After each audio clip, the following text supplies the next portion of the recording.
para fechar com chave de ouro, vamos fazer as perguntas dos espectadores que eles mandaram aqui para vocês responderem. Pode ser? João Felipe, a primeira pergunta é para você mesmo. A Milena Vieira está querendo saber quais são as regras da gramática normativa. Então, as regras da gramática normativa ditam a forma como o português deve ser falado, que são elas que estabelecem as normas de concordância da regência verbal e nominal, que estabelecem as flexões de gênero, números e pessoas, que as colocações das palavras nas frases e até a pronúncia e a acentuação. Respondido sua pergunta, Milena. Obrigado por interagir. Agora a pergunta é para o João Nunes. O querido Pedrinho perguntou assim: como consigo identificar uma variação linguística? As variações podem ser observadas a partir de três formas.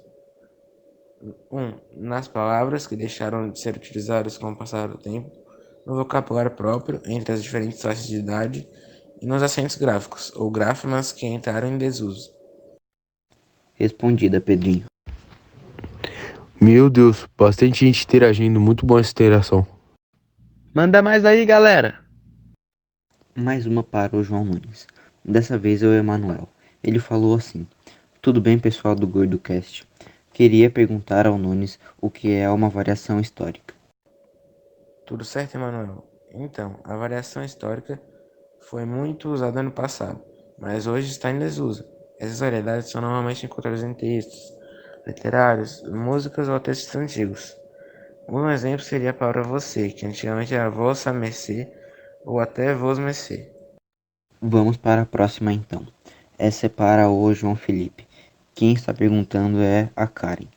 Ela perguntou assim: como se organiza a gramática normativa? Então, frequentemente as gramáticas normativas se baseiam nos dialetos utilizados por aqueles falantes mais prestigiados de uma comunidade linguística, que a gramática é dividida em fonologia, morfologia e sintaxe. Agora a pergunta é para os apresentadores. É do fã-clube do Rafael de Souza. Eles estão querendo saber o porquê vocês escolheram profissionais da linguagem e da gramática normativa para o primeiro episódio do podcast. Então, rapaziada, porque sempre tivemos curiosidade sobre o assunto e como o nosso podcast é um meio de comunicação que usa isto, essa linguagem é muito importante. Para nós ganharmos conhecimento e de aprender coisas novas também, né? Tipo, por exemplo, o podcast é uma conversa que trocamos informações e ideias. E como gostamos muito deles e Voltando ao do assunto, assunto né? sobre linguagem verbal e não verbal, lembrei do meu tempo de escola que nosso professor falava sobre linguagem formal e informal também. Vocês lidam com isso no dia a dia? A linguagem formal, também chamada de culta, está pautada no uso correto das normas gramaticais, bem como na boa pronúncia das palavras, que seria na área do João Felipe. Já a linguagem formal, ou coloquial, representa a linguagem cotidiana, ou seja, trata-se de uma linguagem espontânea, regionalista e despreocupada, com as normas gramaticais, que seriam os sotaques dos outros estados, que seria a minha área de conhecimento. Ah, sim. Agora está fazendo mais sentido com essa divisão e essa explicação. Há também outro tipo de variações, são a sociocultural, que se encaixa como a diferença de grupo social que você fala. Utilizadas em países que têm uma grande desigualdade social, com certo nível de pobreza, ou vice-versa. Claro, claro. Temos diversos tipos de ambos que são usados em várias ocasiões, como a variação estilística, que remete ao contexto que exige adaptação à fala ou ao estilo dela. Aqui entram as questões de linguagem formal e informal também, novamente, adequação à norma padrão ou despreocupação com o seu uso. Mais uma grande dúvida que eu tenho: o que é diferencia a norma culta e as variações linguísticas? Então, tu já deve ter observado que existe uma grande diferença entre a nossa língua que a gente fala no dia a dia e a língua preconizada pela gramática, não é mesmo? Por que será que esse fenômeno acontece? Então esse fenômeno acontece porque nós falantes acabamos inventando uma forma de jeito menos informal de a gente se comunicar. A linguagem verbal, obviamente, é a forma de expressão mais eficaz, porque ela é usada na escrita, o que faz com que as pessoas se entendam. Claro que existem outras formas de comunicação, mas a verdade é que a palavra, especialmente quando falada, tem muita força. Como é uma ferramenta democrática, afinal de contas, a gente está o tempo inteiro interagindo com interlocutores ao longo do dia. É normal que ela não seja patronizada. Cada indivíduo possui a sua, e são vários os fenômenos do sócio-histórico-cultural que incidem no jeito de cada comunicação linguística de falar. O estranho mesmo seria se a gente falasse da mesma maneira, como se a gente fosse robôs. Mas a norma culta, como fica nessa história? A norma culta é indispensável e tão importante quanto as variações linguísticas. A norma culta rege um idioma, aponta caminhos e deve ser estudada na escola, para que todos tenham acesso a diferentes formas de pensar sobre a língua. Se a gente falar, escolhemos um vocabulário coloquial, menos preocupado com as regras gramaticais. Ao escrevermos, devemos sim optar pela linguagem padrão, pois um texto repleto de expressões típicas pode não ser acessível para todo tipo de leitor. Quando a gente diz que a norma culta deve ser priorizada nos textos escritos, estamos dizendo que aos textos não literários, porque eles cobram uma maior formalidade de quem escreve. Então, as variações linguísticas comprovam a organicidade da língua. Ela não está encerrada nos dicionários, nas gramática. Ela está viva na boca do povo, em seus verdadeiros donos. Então, na língua falada não pode existir certo ou errado. O mais importante é que as pessoas entendam que a comunicação seja feita de maneira eficiente. Somos falantes hábeis, capazes de perceber quando e como empregar cada uma das variedades. Sabemos que há situações em que devemos preferir a variedade padrão, pois será a mais adequada, aquela que estabelecerá uma maior sintonia entre os interlocutores.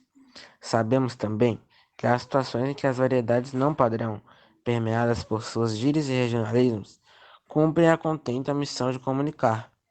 Não há problema algum em alternar os dois registros. É importante observar a pertinência de cada um deles, pois um será mais adequado do que o outro, obviamente. Observar as necessidades da comunicação.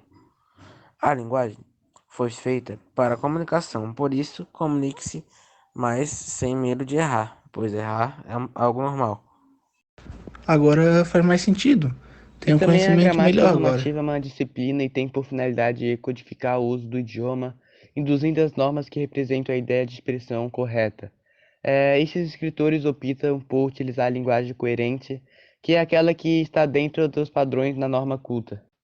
As regras da gramática normativa são fundamentadas nas obras dos grandes escritores, onde é colocada uma ideia de perfeição da linguagem como se não houvesse variações de pessoa para pessoa, até dependendo do meio do contexto é nela que se espalha o uso idiomático que se consagrou.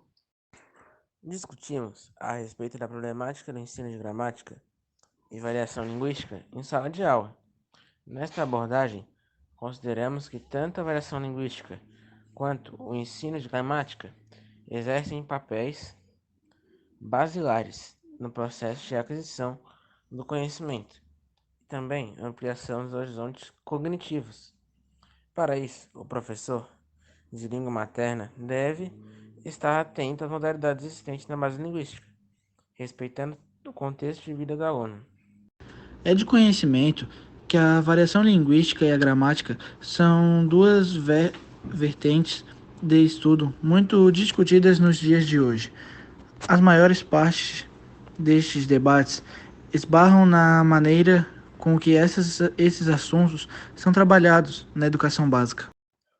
No entanto, a gramática tradicional também ocupa um papel de extrema importância na sala de aula, pois, embora estejamos fazendo uso corrente das variações, quando a gente precisa escrever uma redação, uma carta, um ofício que seja, estar em uma entrevista de emprego, em todas as diversas situações, precisamos fazer o uso da gramática normativa.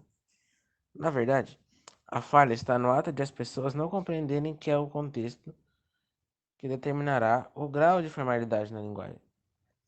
Não estamos aqui pensando em exclusões, mas em saber problematizar esses dois campos teóricos de modo eficiente, longe de quaisquer preconceitos linguísticos.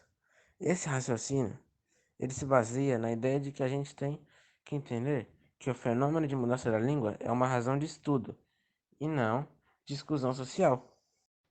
Então, sabendo que a gramática normativa é importante e que os profissionais de língua portuguesa devem trabalhar esse conteúdo de maneira eficaz, variações linguísticas e gramáticas são complementares, porque não há língua sem gramática. O maior exemplo que a gente pode dar é na gramática internalizada, que é aquela que as crianças aprendem quando balbuciam as primeiras palavras. Por mais que elas não saibam as regras que integram aquela língua, faz, no entanto, uma competente de variações de suas normas. Entendeu?